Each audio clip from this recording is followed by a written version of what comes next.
Vamos a meditar en un tema que he titulado Nuestra sublime motivación. Nuestra sublime motivación. La palabra sublime significa algo que es extraordinariamente bello y produce gran emoción. Eso es algo sublime, algo que es demasiadamente bello y produce gran emoción. Recuerdo una vez, un hermano me escribió las siguientes palabras. Le quería pedir un consejo, porque muchas veces siento la falta de motivación para seguir adelante.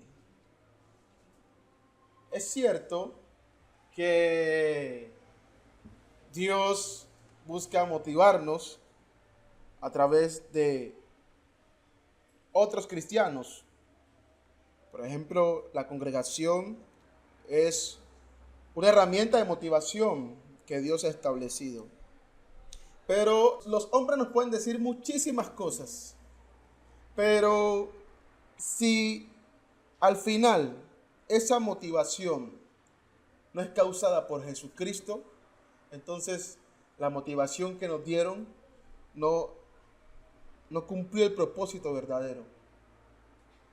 Porque no hay motivación más grande que Jesucristo. Los hombres podemos dar consejos a otros hombres. Y le podemos decir cantidad de palabras, cantidad de cosas para que se sientan bien, para que quieran seguir echándole ganas. Pero si dentro de eso no está Cristo, no está Jesucristo, no está Jesús de Nazaret, entonces no será la motivación correcta. Porque no hay motivación más grande que Jesucristo. Si en verdad queremos seguir adelante en nuestro deseo de ir al cielo. Y en base a eso es que quiero que podamos meditar. En esa sublime motivación que solamente es Jesucristo. Y en toda la historia de la iglesia, de los hombres que buscaron al Señor, Él está siempre como el centro de todo lo que sostiene sus vidas. Por ejemplo, una de las cosas que representa una sublime motivación para nosotros en cuanto a Jesucristo es ver lo que Él hizo por nosotros. Arrancando por allí. Cada vez que nosotros necesitemos fuerzas, necesitemos verdaderas ganas para seguir adelante en la vida, cabe y es necesario recordar lo que Él hizo por nosotros. Eso se conoce como el gran plan de redención. Es decir, algo que Dios planeó, algo magnífico que Dios planeó para rescatar a los hombres. El apóstol Pedro nos recuerda ese gran plan que Dios tuvo en mente hacer. Dice la escritura en 1 de Pedro capítulo 1 versículo 18, sabiendo que fuisteis rescatados. Ahí está. Cuando hablamos de redención, cuando usted escuche la palabra redención, es eso, un rescate que Dios hace en la vida del pecador. Un rescate de las tinieblas a la luz de Dios. Sabiendo que fuisteis rescatados de vuestra vana manera de vivir, la cual recibisteis de vuestros padres, no con cosas corruptibles como oro o plata, sino con la sangre preciosa de Cristo. Ahí está el precio del rescate de los pecadores. La sangre preciosa de Cristo, como de un cordero sin mancha y sin contaminación. Entonces, vemos cómo el apóstol Pedro, a estos cristianos les quiere recordar cómo ellos fueron rescatados y con qué fueron rescatados. Entonces, como cristianos, debemos siempre estar recordando con qué Dios nos ha rescatado, con la sangre preciosa de Cristo, pero no termina allí. Ya destinado, ya ese cordero dice, ya destinado desde antes de la fundación del mundo, pero manifestado en los postreros tiempos por amor de vosotros. Cuando decidió Dios que Jesucristo iba a dar su vida por amor a los pecadores, eso no fue algo que ocurrió aquí en la tierra. Fue algo que Dios planeó desde antes de la fundación del mundo. En ese plan, es un plan, gran plan de redención, a Dios no lo tomó por sorpresa, nada, porque Él ya todo lo tenía planeado. Nadie le dio un consejo a Dios, nadie le dijo a Dios, bueno, Dios, tú vas a crear estos hombres con libre albedrío, pero si estos hombres no deciden obedecer de buenas a primeras tu plan, sino que pecan contra ti, ¿qué vas a hacer? Bueno, Dios ya lo tenía todo planeado. Nadie le dio ese consejo. Dios, haz esto para cuando ellos pequen. Él ya lo tenía establecido. Desde antes de la fundación del mundo, antes de que Dios dijera, sea la luz, ya Cristo estaba preparado para salvar a los pecadores. Maravilloso Dios. Y la razón de eso es por amor de vosotros. En la carta a los Efesios capítulo 1 versículo 3 al 7, Pablo bendice a Dios con lo siguiente. Es decir, alaba a Dios con las siguientes palabras. Bendito sea el Dios y Padre de nuestro Señor Jesucristo, que nos bendijo, no que nos bendecirá, que nos bendijo, le está hablando a los cristianos, que nos bendijo con toda bendición espiritual en los lugares celestiales en Cristo. Es decir, por causa de Cristo. Nos bendijo por causa de Cristo. Versículo 4. Según nos escogió en Él antes de la fundación del mundo. Antes de la fundación del mundo, Dios escogió que en Cristo, en Él, hombres iban a ser santos y sin mancha delante de Él, como dice allí. Para que fuésemos santos y sin mancha delante de Él. ¿Y cómo lo hizo? En amor, dice allí. En amor. Habiéndonos predestinado para ser adoptados hijos suyos por medio de Jesucristo, según el puro afecto de su voluntad. Todo fue por un entrañable amor que Él que tuvo desde antes para con los hombres que se iban a rebelar contra Él.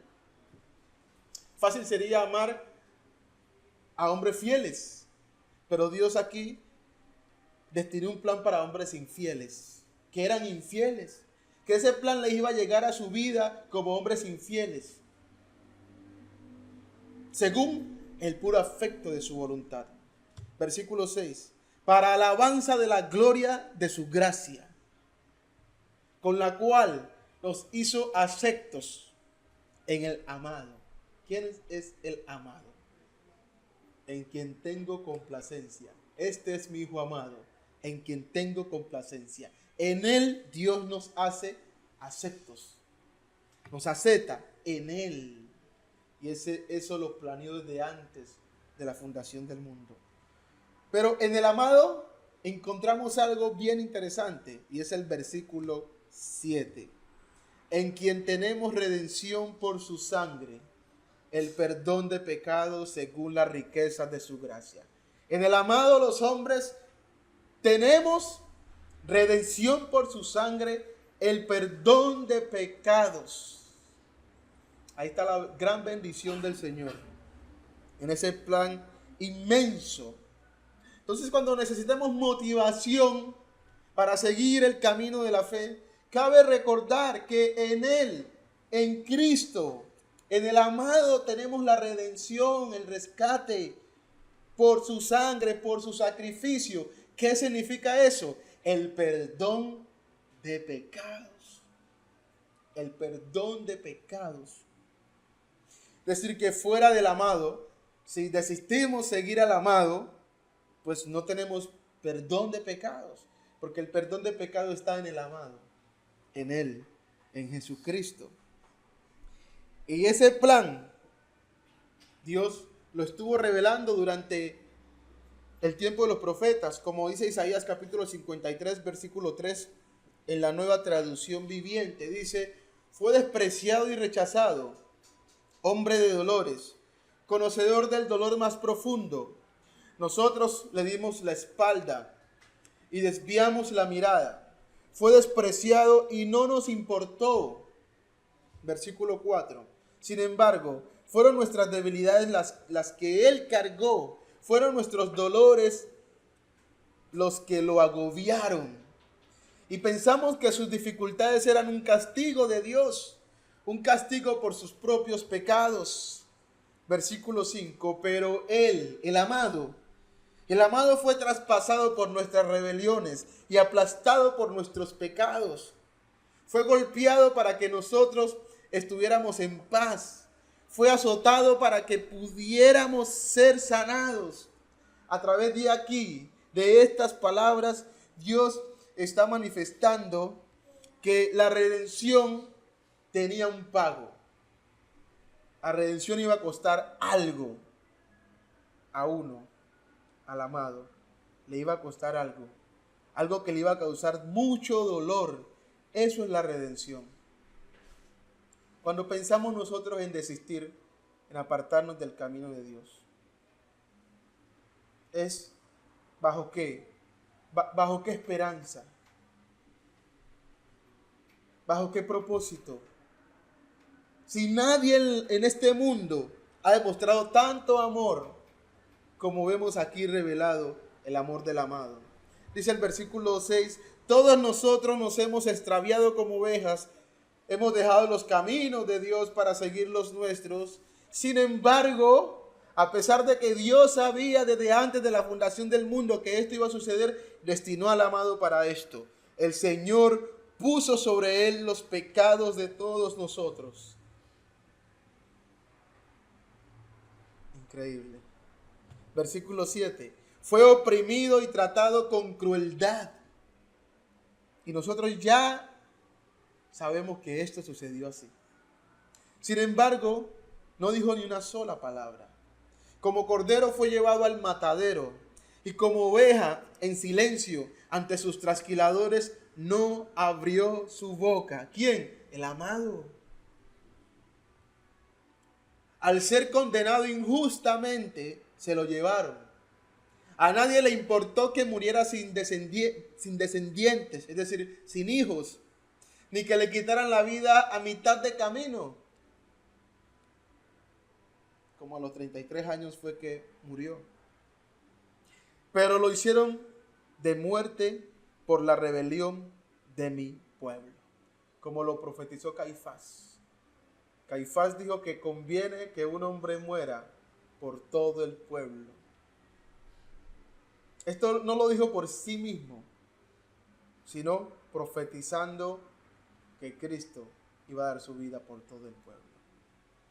Dios usando a un impío como Caifás, pero como era el sumo sacerdote, usó la boca de ese hombre que uno iba a dar su vida por todo el pueblo. Versículo 9. Él no había hecho nada malo y jamás había engañado a nadie. ¿Y quién de los hombres puede decir que no ha engañado a nadie? Bueno, de él se dice que no. Pero fue enterrado como un criminal. Fue puesto en la tumba de un hombre rico, José de Arimatea. Formaba parte del buen plan del Señor aplastarlo y causarle dolor. Cuando hablamos del gran plan de Dios, ahí está. No fue un accidente la muerte de Cristo. Formaba parte del buen, y lo dice, buen plan del Señor.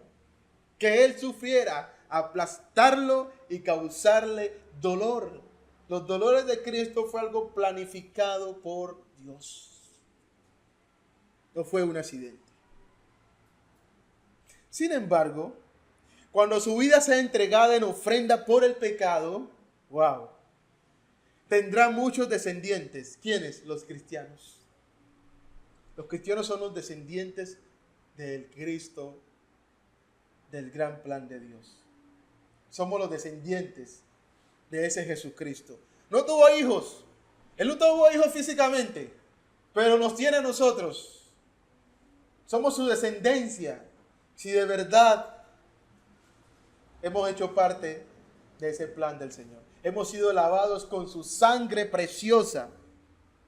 Y dice, disfrutará de una larga vida y en sus manos, vuelve e insiste, el buen plan del Señor prosperará.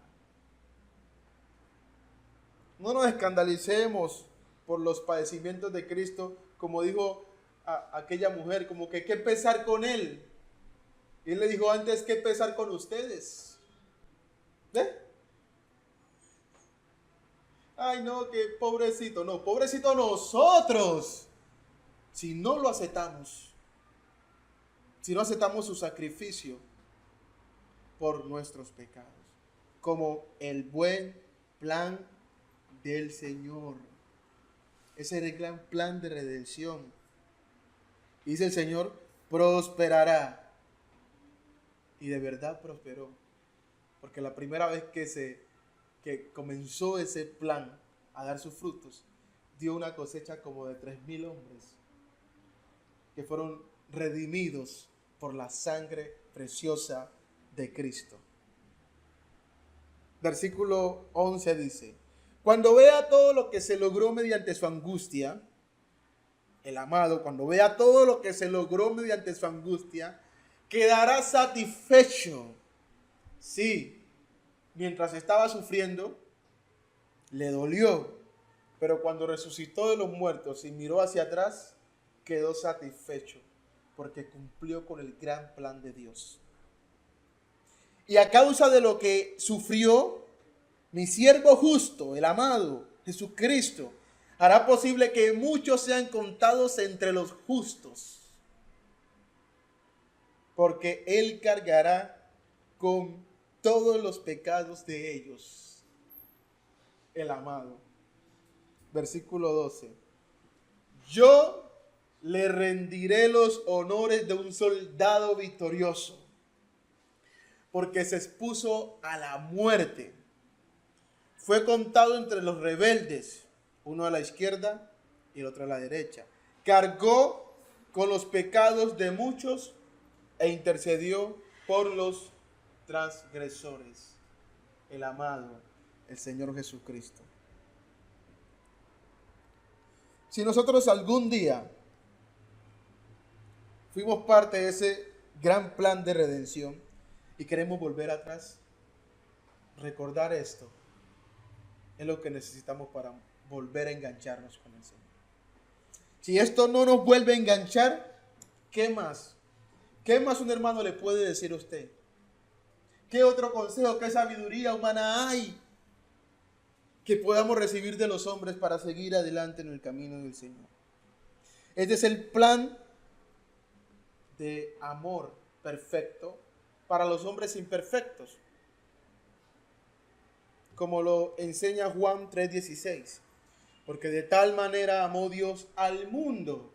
Cuando dice Dios amó al mundo, no pensemos que se refiere a la creación inanimada, a los árboles, a los mares, a la tierra, a los cielos. No, al mundo es a los hombres perdidos del mundo.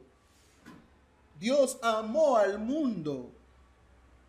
¿Y qué hizo? Que ha dado a su Hijo unigénito. ¿Con qué propósito? Para que todo aquel que en Él cree no se pierda, mas tenga vida eterna. Entonces, ese mundo que Dios amó está lleno de perdidos. Por eso Él no quiere que se pierdan. Y envió a su Hijo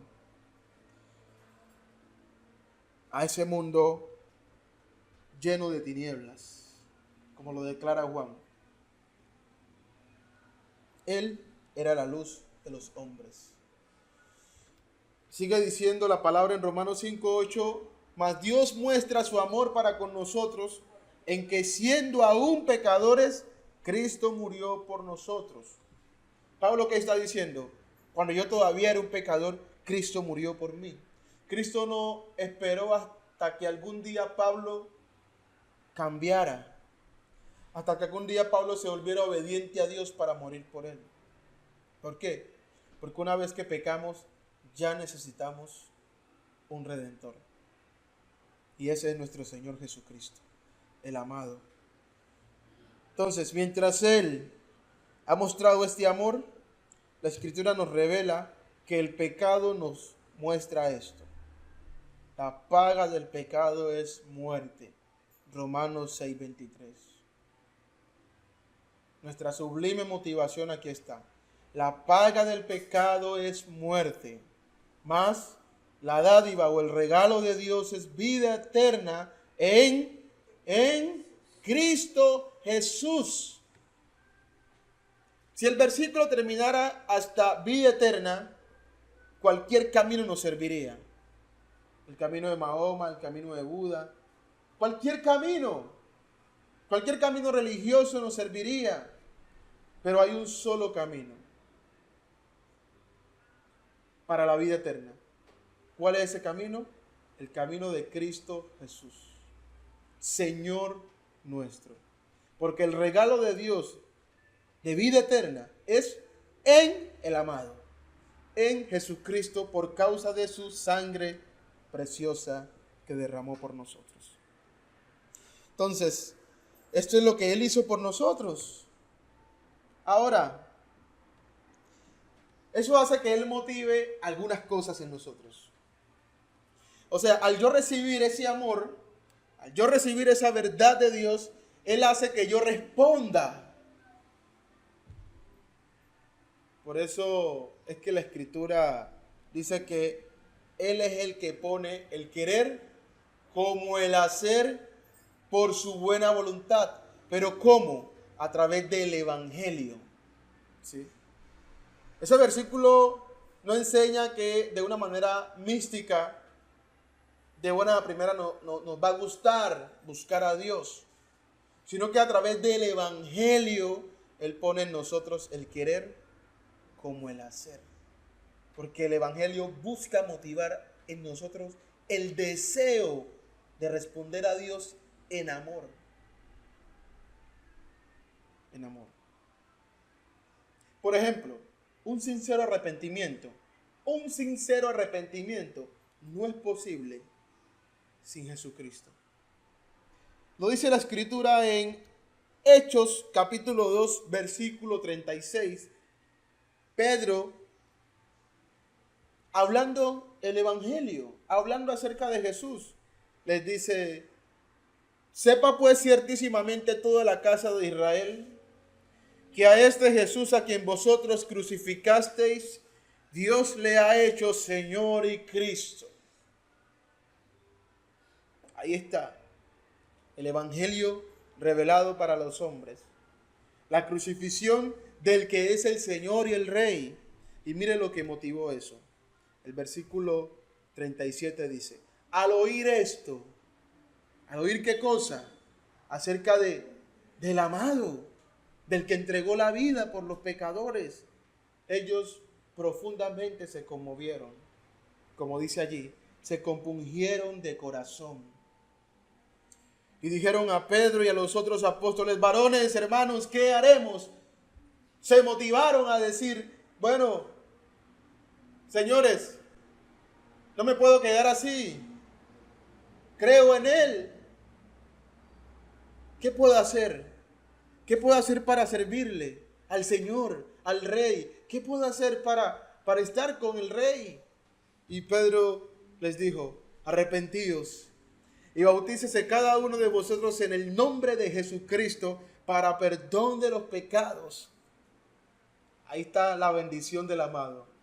Ya la redención por su sangre, el perdón de pecados, y recibiréis el don del Espíritu Santo. Y el versículo 41 nos enseña que estos hombres hicieron la obra, obedecieron al llamado. Dice el 41: así que los que recibieron su palabra fueron bautizados. Y se añadieron aquel día como 3,000 personas. Pero había más gente. Pero el evangelio llegó a motivar a como 3,000 personas. El amado los llegó a motivar. Los llevó a no conformarse con la religión que habían recibido. A no sentir temor de qué dirían mis compatriotas. Sino que ellos decidieron seguir al amado desde este momento. Y es así como Él sigue motivando a muchos hombres a responder a un verdadero arrepentimiento. Y aun cuando ya son cristianos, también los motiva con las siguientes palabras. En 1 Juan capítulo 1, versículo 9 dice, si confesamos nuestros pecados, Él es fiel y justo para perdonar nuestros pecados y limpiarnos de toda maldad. Él es fiel y justo, ahí está la motivación. Él es fiel y justo. ¿Qué va a motivar al hombre a arrepentirse, a confesar sus pecados delante de Dios? ¿Qué nos va a motivar después de ser cristianos a reconocer que pecamos, Señor, en contra de ti? Te fallamos. ¿Qué nos va a motivar? El creer de corazón que Él tiene el poder para perdonarnos. Dice que Él es fiel y justo. Ahí está.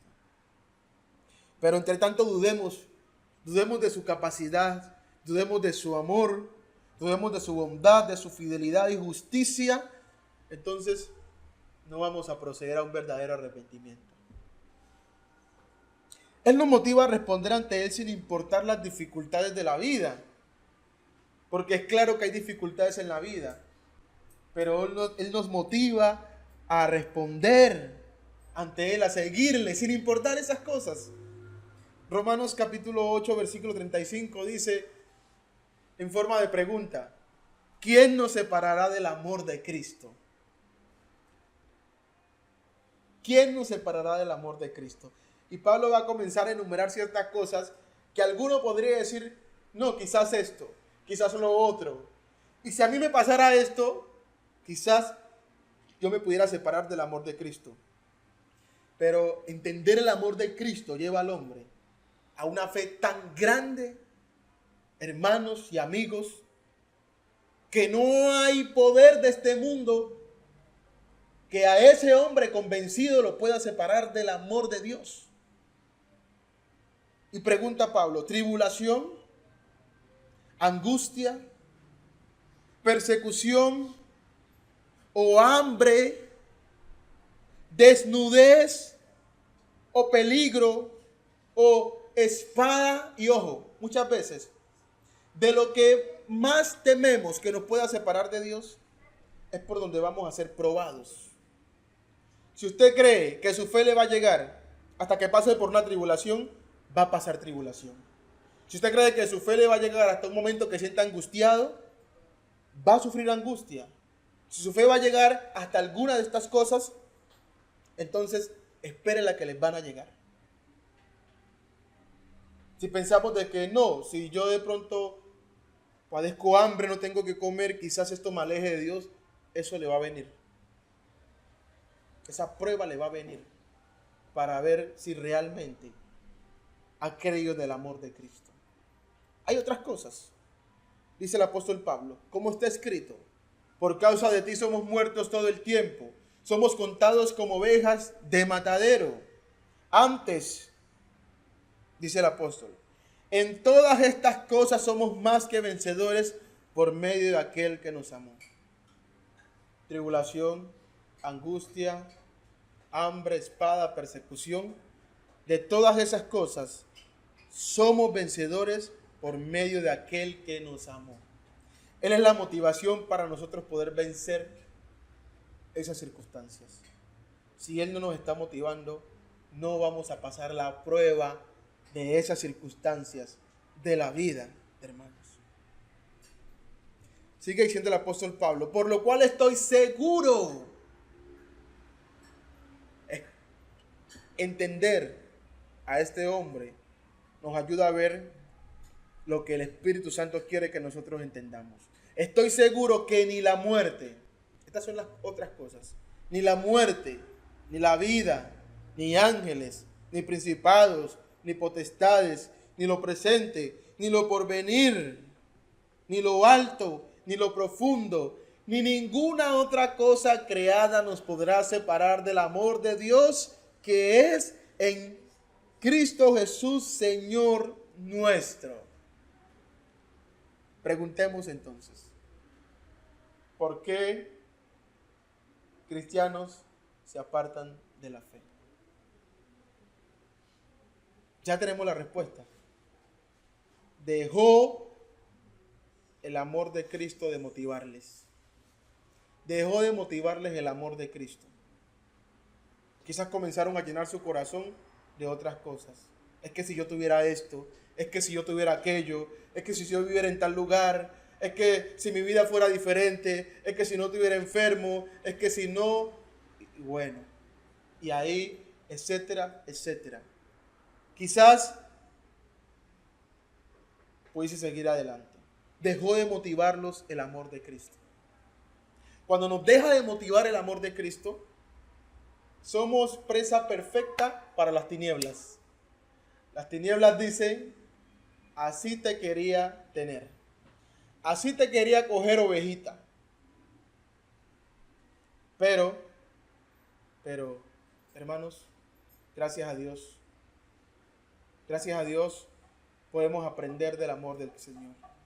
Y cada día motivarnos para que nada de este mundo nos separe del amor de Cristo. Y por eso digo que estas palabras hay que clavarlas en nuestro corazón, porque Pablo lo dice como algo muy seguro para nosotros, que ninguna cosa creada nos podrá separar del amor de Dios. Estamos viendo algunas cosas, ¿cierto? Otra es que Él nos motiva a responder ante Él sin importar las ofensas de otros. Por ejemplo, dice la Escritura en 1 de Pedro, capítulo 2, versículo 18. Criados, estad sujetos con todo respeto a vuestros amos, no solamente a los buenos y afables, sino también a los difíciles de soportar, porque esto merece aprobación. Si alguno a causa de la conciencia delante de Dios sufre molestias padeciendo injustamente, pues qué gloria es si pecando sois abofeteados y lo soportáis. Mas si haciendo lo bueno sufrís y lo soportáis, esto ciertamente es aprobado delante de Dios. Pero ya, parece que hasta allí este texto es digno de ser cuestionado. Es decir, ¿por qué? ¿Por qué yo tengo que sufrir haciendo lo bueno? No tiene sentido. Hasta aquí el texto es digno de cuestionarlo. Es digno de yo reprocharle a Dios. No, hiciste algo equivocado. No puede ser así. Esto es injusto. Pero el Señor dice en el versículo 21, pues para esto fuisteis llamados. ¿Quiénes? Los cristianos, los redimidos. Porque ahí está la base de la motivación. Porque, subraye, porque también Cristo, el amado, padeció por nosotros, pecadores, dejándonos ejemplo para que sigáis sus pisadas. Lo único que puede motivar a una persona para soportar los agravios de otro y seguir haciendo lo bueno en medio de eso es considerar al amado, al que nos amó primero, y seguir, ¿qué cosa? Sus pisadas. Y Pedro va a comenzar a describir algunas de las cosas que sucedió con él, el cual no hizo pecado, ni se halló engaño en su boca, quien cuando le maldecían no respondía con maldición, cuando padecía no amenazaba, sino encomendaba la causa al que juzga justamente, quien llevó él mismo nuestros pecados en su cuerpo sobre el madero, para que nosotros, estando muertos a los pecados, vivamos a la justicia, y por cuya herida fuisteis sanados. Él es el único que nos puede motivar en esos momentos. que estamos pasando por esos momentos, en el cual estamos haciendo todo nuestro esfuerzo para hacer las cosas bien, y en vez de recibir una justa retribución, estamos recibiendo una mala retribución. ¿Qué nos va a motivar a seguir haciendo lo bueno, a persistir en lo bueno? Él, el amado hermanos, solo Él, el amado. Nos motiva a ser fieles en todos sus mandamientos, porque Él quiere que entendamos que Él es el Rey. Mateo capítulo 28, versículo 18. Y Jesús se acercó y les habló diciendo a los apóstoles: toda potestad me es dada en el cielo y en la tierra. Toda autoridad tengo yo en el cielo y en la tierra. Por tanto, id y haced discípulos a todas las naciones, bautizándolos en el nombre del Padre y del Hijo y del Espíritu Santo. No termina allí el asunto, sino que dice: enseñándoles que guarden todas las cosas que os he mandado. Y he aquí yo estoy con vosotros todos los días hasta el fin del mundo. Cuando nosotros somos bautizados porque hemos recibido el mandamiento del Señor. Hemos recibido de que Él nos manda que le obedezcamos. Y asimismo, después de ser bautizados, ¿qué nos va a motivar a seguir guardando todo lo que Él mandó? Que lo que estamos haciendo, no lo estamos haciendo por condición de hombre. No lo estamos haciendo porque vino de la mente de los apóstoles, porque los apóstoles eran hombres como nosotros, sino porque venían esos mandamientos de parte del Señor. Por lo cual, nosotros somos motivados con saber de que si perseveramos en su doctrina, vamos a estar con Él. Como lo dice 2 Juan 9, cualquiera que se extravía y no persevera en la doctrina de Cristo, no tiene a Dios. Pero fijémonos, el que persevera en la doctrina de Cristo, ese sí tiene al Padre y al Hijo. Entonces, queremos estar con el amado. Eso nos motiva a cuidar de su doctrina y a querer perseverar en esa doctrina. Una última cosa que nos motiva el amado es que nos motiva el deseo de un día, hermanos, un día gozar de sus más ricas y eternas bendiciones en el cielo. Allá en el cielo. Él motiva esas cosas en nosotros. Tiene muchos textos para motivar eso en nosotros. Uno de ellos es 1 Juan capítulo 3 versículo 2. Dice: amados, ahora somos hijos de Dios y aún no se ha manifestado lo que hemos de ser. Pero sabemos que cuando Él se manifieste, seremos semejantes a Él, porque le veremos tal como Él es. No nos preocupemos porque aunque tengamos mucho tiempo siguiendo a Cristo, como que no se ha manifestado algo diferente en nosotros. Aparte de las obras de Dios, de los frutos o del fruto del Espíritu Santo. Porque la verdadera manifestación y transformación de nuestras vidas, de este cuerpo, vendrá cuando nos encontremos con Él. Porque la Escritura dice que seremos semejantes a Él y le veremos como Él es.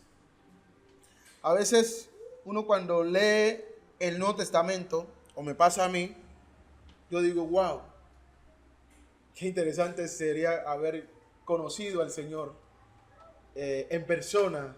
Sería algo muy interesante cómo yo reaccionaría ante sus enseñanzas presencialmente. Pero Él dice: tranquilos, ustedes me van a ver. Ustedes me van a ver tal como yo soy. Ahora, no necesitamos esperar verle tal como Él es para conocerle en su forma de ser, sino que le veremos tal como Él es en presencia. Pero en su forma de ser ya lo empezamos a conocer desde el Nuevo Testamento. Segunda de Timoteo capítulo 4 versículo 7 dice el apóstol Pablo: he peleado la buena batalla, he acabado la carrera, he guardado la fe. ¿Qué motivó a Pablo a guardar la fe? Lo que él había prometido. Por lo demás, me está guardada la corona de justicia. La corona de justicia, la cual, dice Pablo, me dará el Señor, juez justo, en aquel día. En aquel día. Eso será la gloria. Eso será las moradas celestiales. Y dice Pablo, y no solo a mí, sino también a todos los que aman su venida, los que le esperamos a Él. Esto es para seguir adelante. Entonces, si no es Jesucristo nuestra sublime motivación, ¿cuál es? ¿Cuál es? ¿Qué cosa nos va a motivar a seguir adelante?